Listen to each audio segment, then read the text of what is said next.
Bonjour et bienvenue dans ce nouvel épisode de Pays et Marché du Monde. Nous sommes aujourd'hui dans le village de Thônes, en Haute-Savoie. Alors avant d'aller à la découverte du marché, de rencontrer des producteurs, de goûter quelques produits, je vous invite à faire une promenade dans les alentours. Regardez.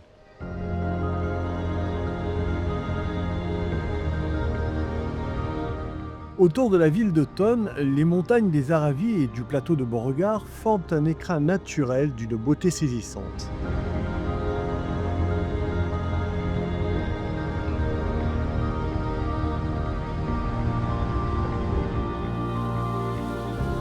Cette nature généreuse attire randonneurs, cyclistes et amateurs de paysages préservés. Les alpages côtoient les forêts de sapins et les sentiers offrent des panoramas spectaculaires sur la chaîne alpine. Face à la pression touristique et au changement climatique, la protection de ces espaces est devenue une priorité. C'est dans son alpage que nous rencontrons Virginie Avetan, la présidente de l'AOP Roblochon. Alors moi, je suis productrice de reblochon fermier depuis toujours parce que mes parents avaient une exploitation du coup sur un autre alpage. Et en fait, c'est l'amour de la montagne et tout le système agricole en fait de l'élevage jusqu'aux produits finis qui m'a donné envie de faire ce métier. Les premières caractéristiques du reblochon, c'est une appellation d'origine protégée depuis 1958. On régit d'un cahier des charges. Donc le principal fondement du cahier des charges, c'est l'appartenance au territoire. Et elle se traduit donc dans le fait que c'est un fromage au lait cru et qui, dans ses qualités organoleptiques, traduit tout le terroir et tout le patrimoine en fait et tous les savoir-faire authentiques en fait que l'appellation en fait préserve.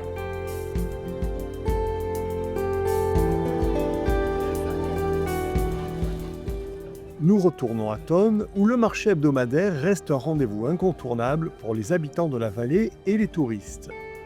Chaque semaine, producteurs locaux et artisans y proposent fromage, charcuterie, fruits et légumes issus du terroir savoyard. Un lieu d'échange essentiel pour faire vivre l'économie locale et préserver les traditions de montagne.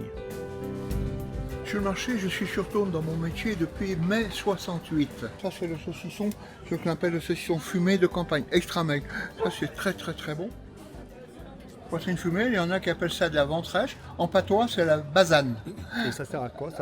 On s'en sert pour faire des petits lardons, pour mettre dans la soupe, dans la tartiflette, dans une omelette.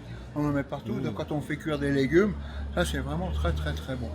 Quand on a la passion, quand on aime ce qu'on fait, c'est facile. Quand on n'aime pas, il faut vite arrêter. C'est plus de 50 ans que je suis dans le métier, 50, je sais pas, depuis 68, ça commence à causer. Oui, mais ça continue. Ça continue. J'espère le faire encore aussi longtemps.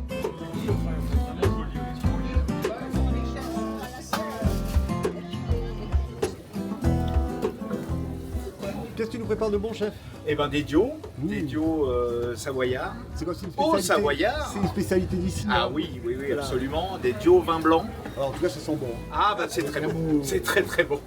Goûtez, ouais, le duo. Ouais. Et ben là, attention. Ah, puis alors là, tu vas m'en il y a bien les petits oignons, Ah, ouais. il y a tout ce qu'il faut avec. avec hein. les petits oignons. Tiens, goûte-moi ça. J'adore ça. Hein. Attention, c'est un peu chaud. Hein. Mais c'est goûtu. Ouais, c'est bon. Ah, c'est bon.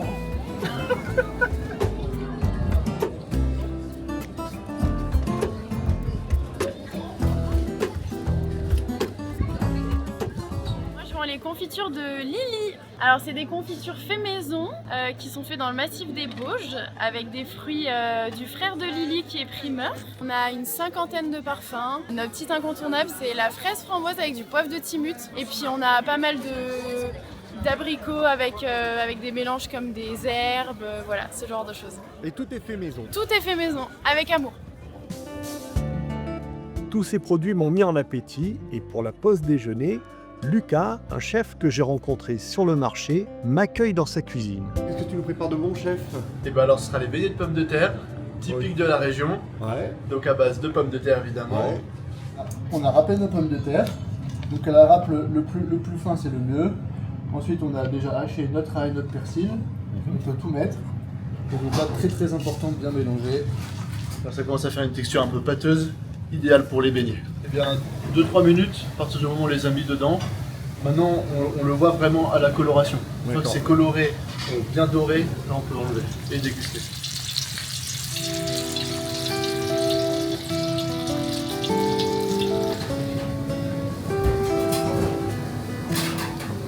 déjà la fin de cette émission et avant de me régaler donc avec ces beignets de pommes de terre préparés par Lucas, je voulais vous dire au revoir et j'aurai le plaisir de vous retrouver très bientôt sur un autre endroit de la planète. En attendant, bon appétit, chef. Bon Ouais. appétit. Allez, on y va.